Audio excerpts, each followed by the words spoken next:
Yeah, it's Tuesday. It's January 14th. It's 2025. It's Rumor and Innuendo. I'm Dominic D'Angelo of adfreeshows.com, SEScoops.com, and OneTrueSportTV.com. And I am here, per usual, with Robert Karplus, WD Creative _ish. Robert, happy Tuesday to you. I hope it's a lot warmer in Florida than it is in Pittsburgh right now. I am freezing. It is. It's hot out here today. Actually, I was just outside. It's 74 and muggy, which is just not pleasant. It's humid. It's kind of sticky. It's kind of gross. It's overcast, whatever that means. But we're here, and we're here to talk Raw. We're here to talk wrestling. Penta, according to the thing. Way to ruin the surprise that we're going to talk about Penta. Dang the best kept secret in professional wrestling. Oh, yeah, I did spoil for everybody, didn't I? Dang it. Well, hey, let's give some shout-outs to some folks in here. Joseph Wade Walter says, Penta ready to bring good lucha things. Johnny Disco says, good morning, R&I. Excited to see where WWE goes with Penta. Lots of talk there. Happy birthday to Hacksaw Jim Duggan and one incredibly handsome Rumor and Innuendo listener with the initials RW. Ooh. Oh, wow. It's RW's birthday and possibly Ron Ward's birthday. Yes. Hacksaw, Mike Lawrence, and Ron Ward. It is. I was gonna say it's Mike Lawrence's birthday today. Shout out, happy birthday to the Working Stiff co-host Mike Lawrence, the Hacksaw Jim Duggan, and to Ron Ward. Yes. So many birthdays to celebrate. Alt Jake says hello too. So does Triple E. We got Dre Owens in the house. Raw was pretty good. 5 matches in 2.5 to 3 hours seems just about right. We will. I like Alt Jake's comment up there that I can't click on, but you'll have to click on, that says everyone who complained that Raw on Netflix wasn't going to be a good wrestling show looks mighty goofy today. Yeah. All right, Robert, let's talk about it.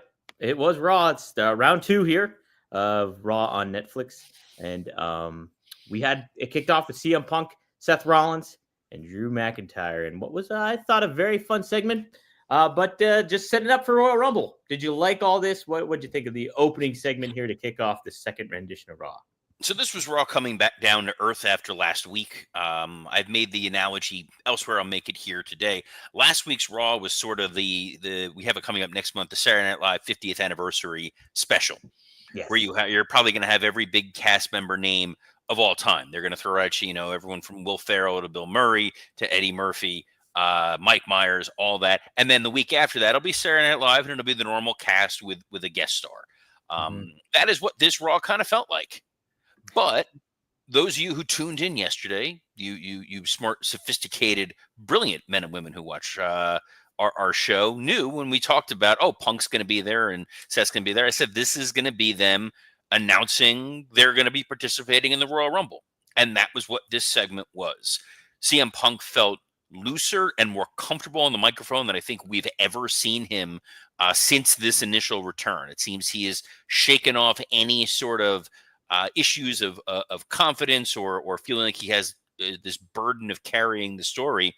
He was loose. He was goofy. He was happy. He held up a sign of a fan in the crowd. Leonard got that dude over more than he did anybody he worked with in AEW. And he still has an issue with Seth. Drew still has an issue with Roman. Everyone has an issue with each other. And what I like about this, and Alt Jake has the comment here that just said, holy crap, this Rumble is going to be 3 fire emojis. Ooh. Not just 1, not 2, but 3. Everyone who has been entered into the Royal Rumble is a legitimate shot at winning this Royal Rumble, and it would make sense if they were to do so. Roman Reigns, John Cena, CM Punk, Seth Rollins, Drew McIntyre. More importantly, all 5 of them have a motivation going into this match as to why they want to win. And it's beyond just, I want to eliminate 29 other guys. Roman got the Ulafalo back. He now has kind of step 2 of his putting his life back together after what happened at WrestleMania. John Cena, we know he's hanging up the boots in December. Hey, I got to win this because I want to break that record. I want to have the best last year of my career possible. Punk came here for business, not friends. He got kind of screwed over last year when he tore his triceps and got eliminated by Cody. He wants that. Seth wants to be the guy to screw CM Punk out of that opportunity. And Drew McIntyre is the knight in shining armor who wants to slay the beast that is Roman Reigns. I like all that. The promo was fine. It was, if you clicked on as a tire kicker and you watched last week and watched this, you'd go, hey, I recognize those guys. I kind of know what they're talking about. It wasn't revolutionary. It wasn't groundbreaking, but by goddamn, it worked.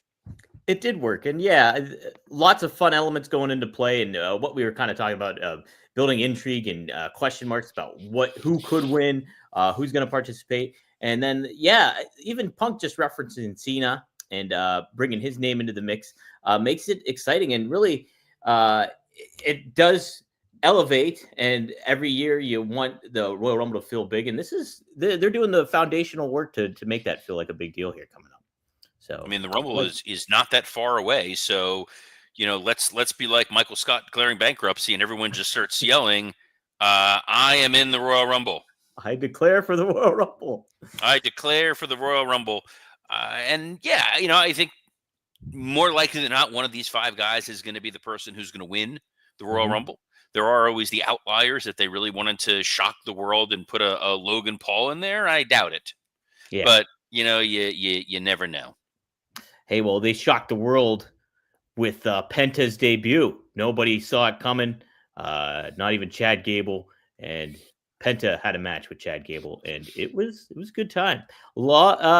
They took their time with this one, and Penta got a little bit of a promo afterwards. Well, let's talk about the match first before we go to some rumor and innuendo after the fact. But what did you think of the Penta's debut going up against Chad Gable, the presentation of him, and the match itself? Cole himself acknowledged on air that this was the worst kept secret in wrestling, and that's okay. Yeah. We all kind of assumed Penta was going to wind up in the WWE. I think Penta is a good complimentary name to have on the roster. He is not the individual who's going to single-handedly shift the wrestling world. I think he's a great complimentary piece. If they would have debuted him in the Royal Rumble, which I had seen some people had suggested, you would have had to have had him pop up and then get eliminated. Yeah. And then it's, how much are you really helping him there? You hyped him with a video that was less and less cryptic. Last week, they literally flashed Penta on the screen. Yeah. They didn't care. I saw someone compared this to Taz's debut at the Royal Rumble. And it was smart for that to leak because that crowd was absolutely rabid to see Taz in that match. The merchandise leak earlier in the day where the mask sold out as soon as they put it out there was truly fantastic. The cut into the crowd of the girl crying. Now, I don't know if this is someone Penta knew or what that relationship was. Was that his daughter? His daughter. They didn't acknowledge who it was, but just that image of to the layperson audience, a fan so excited to see Penta that they are openly weeping for him is killer. That crowd treated him like he was a big deal, like he was a major, major star. There is no Penta match that exists that I am aware of where he does not botch 3 to 5 times. It happens. It's his style. It's his nature. Do I love it? No.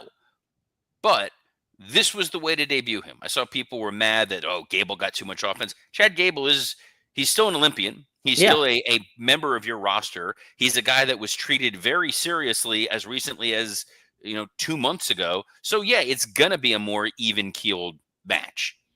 And Gable is kind of the litmus test they have. We don't have X-Pac anymore. We don't have Eddie Guerrero anymore to be able to feel these guys out, let them get comfortable with the pace. Are there things you need to tweak about Penta's offense? Yeah. You don't have to do this 14, 15 times during a match. You don't have to do the glove teasing thing. These were issues I had with Penta when I worked with him 6, 7 years ago. It's a lot of the same spots, but he wrestled well. Crowd treated him like he was a huge, huge deal. And his post-match promo, partially in English, partially in Spanish, that crowd ate that up, Dom. They did. It was great. I liked it too when he traded. I thought he spoke with more conviction in Spanish than he did in English. And I thought, it delivered. It hit home. And I think the aspect that if people were upset about Chad Gable, that makes zero sense because he is a credible athlete and he puts on the matches. You want to see what this is like. You're getting a full version of Penta here when it comes to all this stuff. So I thought it was well done. And I liked it a lot, Robert. I thought it was a great debut.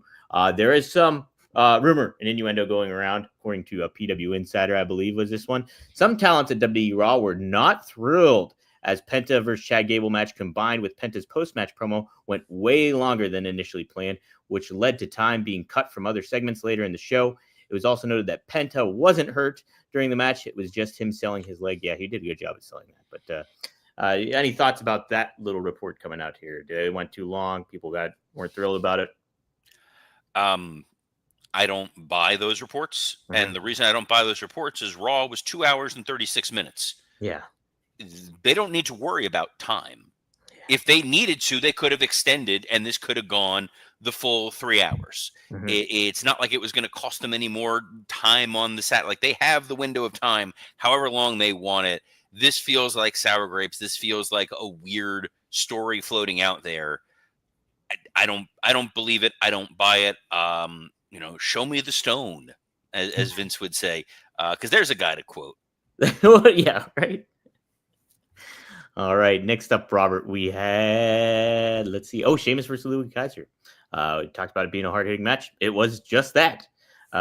Sheamus hit Ludwig Kaiser with the brogue kick to get the win, and then it perpetuated a feud between him and Braun Breaker, Sheamus. And we're going to get them at Saturday night's main event. What'd you think of this here, Robert? Any takeaways? I mean, kind of like, Nostradamus. This is what I said was going to happen yesterday, and that's great. That's what you wanted this to be.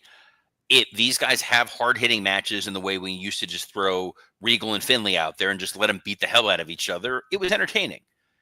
Sheamus beating Ludwig Kaiser was a little bit of a head-scratcher, but then you had that interaction with Sheamus and Braun Breaker to get us to the Saturday night's main event Intercontinental title match.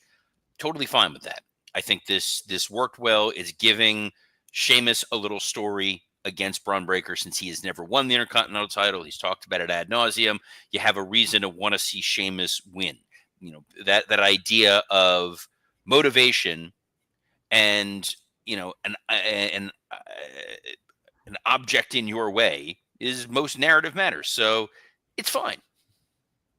Yeah, no, I'm okay with it. It's a good match to have on a Saturday night's main event. I think it just, and depending on what they decide to do with it, I mean, yeah, it could go either way. I think I'd ultimately like to see, Breaker retain and keep that title and continue the run. Because it's like, I think you talked about this yesterday, how he's kind of taking a back seat despite being the Intercontinental Champion.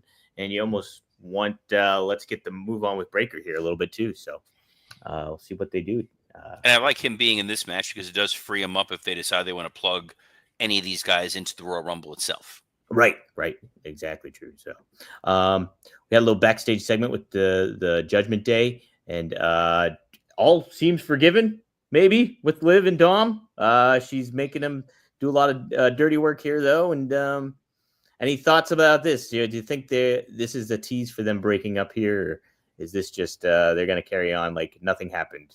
I mean, they've been teasing it for quite some time. I don't mind Judgment Day being a singular unit, but if they decide to split them or they move some of the talent over to SmackDown, we'll see. I don't think separating Dom and Liv is a good idea. So I think Dom being the scummy heel and giving her the Eddie Guerrero style flowers was a nice touch.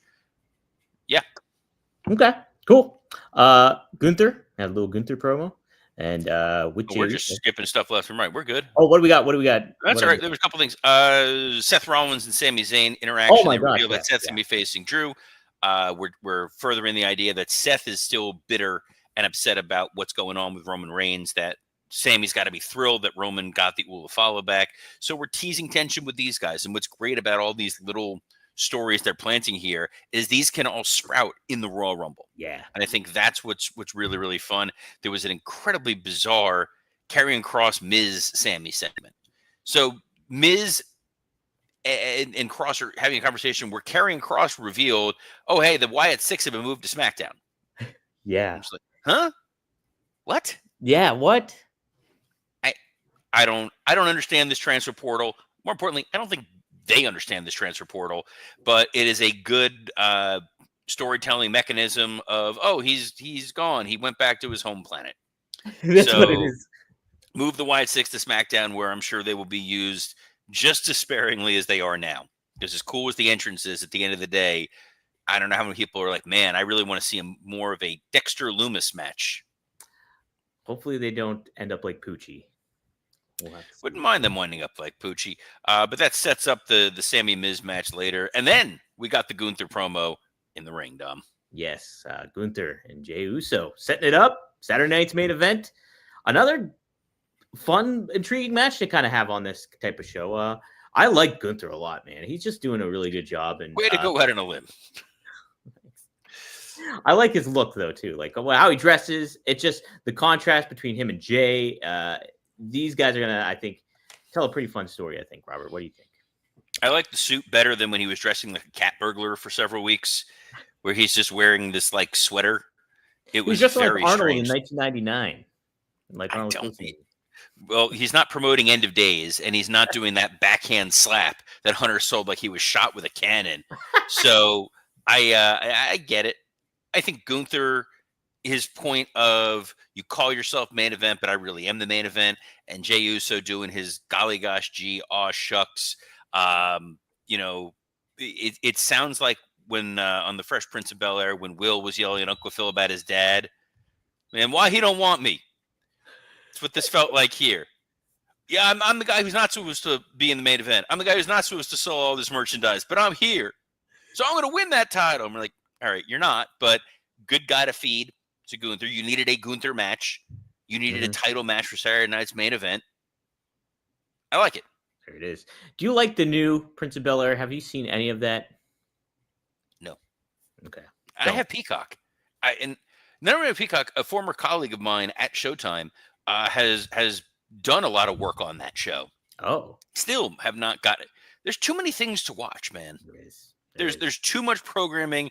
We got Raw, NXT, Dynamite, SmackDown, Collision, Velocity may be airing somewhere. TNA has a show somewhere. Shotgun Saturday Night. Don't sleep on Shotgun Saturday Night. That had some great moments. And don't sleep on the Women's Intercontinental title finals. Lyra Valkyria and Dakota Kai. Dom, what'd you think of this one? I liked it. Again, it was a coin toss to maybe who was going to win, I think. Lyra Valkyria was heavily favored, I do think. But from a booking perspective, I don't think it could have been a coin toss. And I was okay with it. They didn't do anything to perpetuate a story after the fact when it comes to Kai and what her direction will be. But I liked it, Robert. What did you think of this match? I thought it was hard hitting. I thought they did a lot of great moves in that match. They kept the audience guessing. They dragged that crowd along. Lyra Valkyria 2 weeks in a row, first the Io Sky match, and then this match, or I guess it was 3 weeks ago, really understands the assignment. Mm-hmm. She's finally showing us why there was such promise for her in NXT. She doesn't feel timid in the ring the way that she had before. I'm excited to see where they go with this going forward a little bit. Yeah. Who is there anybody that stands out to you who you'd maybe put her up against or with? Io Sky? Would she be another one to kind of do? Or we just saw that. No, yeah. I don't think there's an immediate next challenger. Mm-hmm. So I think they're happy to get this tournament over with. You could go with one of the Pasta Fusion Collective, but I genuinely don't know what they have on tap. But it was good. And then Sami Zayn beat The Miz in a house show. That's yeah. We also did we did have the main event here, Robert. Oh, did you have any thoughts on the Sami Zayn Miz match? Not really. That was okay, right? Just I found it a little limp. And guys, oh boy, yes, if you're finding yourself a little limp, you can be having better sex with Blue Chew. Blue Chew is the original brand offering chewable tablets. These erection-enhancing tablets help men achieve stronger, harder, and longer-lasting erections for sexual activity. Blue Chew is putting its money where its mouth is and offering you a month free. Process is simple. Sign up at BlueChew.com, consult with one of their licensed medical providers, and once you're approved, you'll receive your prescription within days. Blue Chew tablets are made in the USA and prepared and shipped directly to your door. You can take them anytime, day or night, so you can plan ahead or be ready whenever an opportunity arises. Best part, it's all done online. No visits to the doctor's office, no awkward conversations, and no waiting in line at the pharmacy. The last thing you want is your gal to be laying there like the Miz staring up at the lights, waiting for it to be over. Make life easier by getting harder and discover your options at BlueChew.com. And we've got a special deal for our listeners. Try your first month free. Visit BlueChew.com for more details and important safety information. And we thank Blue Chew for sponsoring this episode of Rumor and Innuendo. Hey, yeah. And hey, Sammy, he ended the match with a Blue Thunder Bomb. That never happens. Just unbelievable. The Blue Chew Thunder Bomb. Yes. Does the Love trick. it. Yeah, there was after that, speaking of which, there was a segment that basically was the Blue brand. Rhea comes out, hey, I'm the champ, and then an episode of SmackDown breaks out. Nia Jax is there, Bayley's there, it's brutal. The announcers are like, no, Nia's saying she's really on Raw, but we promised Netflix she's not. Relax, calm down. This is a one-off. Please don't cancel us for making Nia go back to Friday. Yeah, we're preparing for the Rumble. We're all excited or something. I don't know. Main event, Damian Priest, Finn Balor. Mm-hmm. I Yeah, think it was stiffer than a Blue Chew. very much was. Very much so. And Priest ended up getting the win, beating Balor after that big spot. Yeah, Robert, some big takeaways from this. What do you think? I was pretty surprised when this match was starting around 10 o'clock. I'm going, what else is advertised for this episode of Raw beyond this street fight? Nothing, which was Yeah. great. I love this. I love the variable timing of Raw, that it doesn't have to end at the 2 hour mark, 3 hour mark. Netflix Raw, man, it's going to be fun. These guys beat the holy hell out of one another. The involvement of the Judgment Day, the involvement of the War Raiders, kendo sticks, chairs, tables. I enjoyed it. I enjoyed the physicality of the match. Curious to see where they're going to go from there. But this felt like a pretty definitive end of the Damian Priest Judgment Day feud. Yeah, and I think it's time. It's been time, I think. And so, yeah, I think it's a good way to kind of send it off.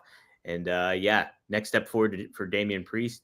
We'll see where he'll fall out and what goes on with the Judgment Day in itself, too. So, fun stuff, Robert. I thought it was a good show, Raw, though. Yeah. And the hour, I mean, keep it at 2.5 hours. It's the way to do it. Listen, SmackDown it felt a little long with those 3 hours. Just felt you know what? I admittedly DVR SmackDown. I'm able to fast forward commercials the next morning and get through all the video packages and what have you. Raw felt like it was every segment had a purpose. Every segment was driven and moving forward.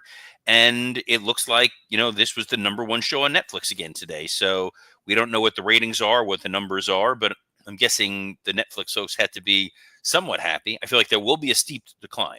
Last week was 4.9 million. I would not be shocked if this is like a 3.8. Yeah, which is still good, though. Still pretty good. Yeah. Mm-hmm. So, yeah, fun show, Raw. We'll have to see how AEW follows up later on in this week. But the big follow-up is actually tonight. NXT.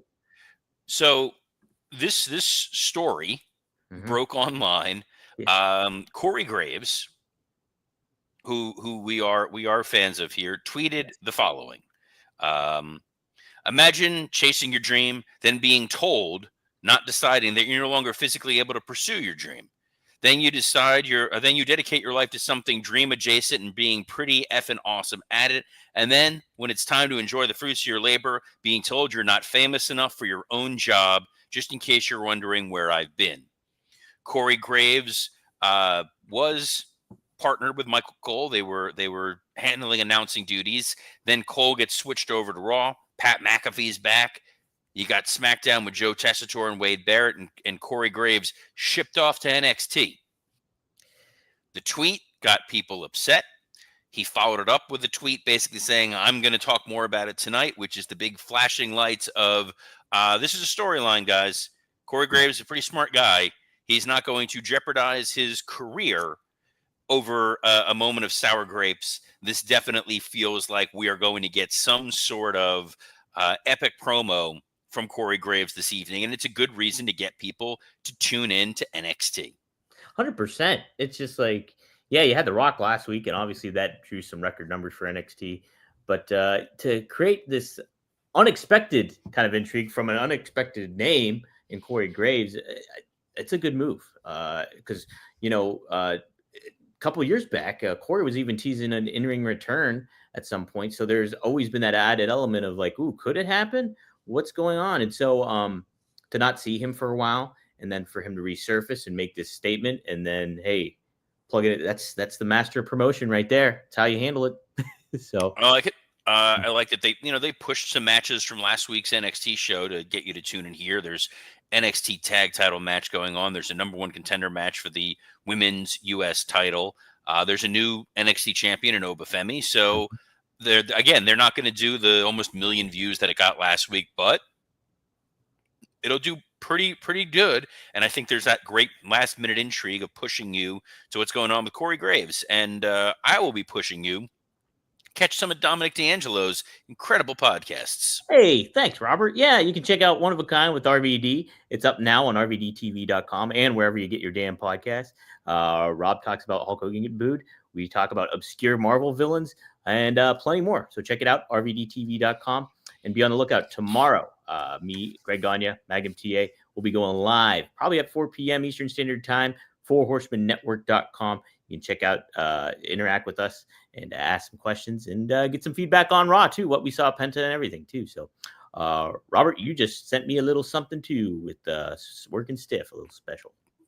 That everything about that sounded wrong. But yes, I recorded a Something to Sports Entertainment with for the Working Stiff Patreon. I go in depth on this episode of Raw Preview, what's going on with the Royal Rumble, how the WrestleMania card is going to be shaping out. That's a lot of fun. That should be up now, Dom? Any moment? Momentarily? Yes. Yeah. Stop that. But we will be here every Monday through Friday at noon Eastern on a plethora of platforms, including WWCreative_ISH X account, the @Dominic D'Angelo X account, the @SE Scoops X account, and on YouTube on Working Stiff, ad-free shows, and Rumor and Innuendo. And on behalf of the man with an unnaturally high voice, Dominic D'Angelo, I'm Robert Karpelis. Best of luck in your future endeavors.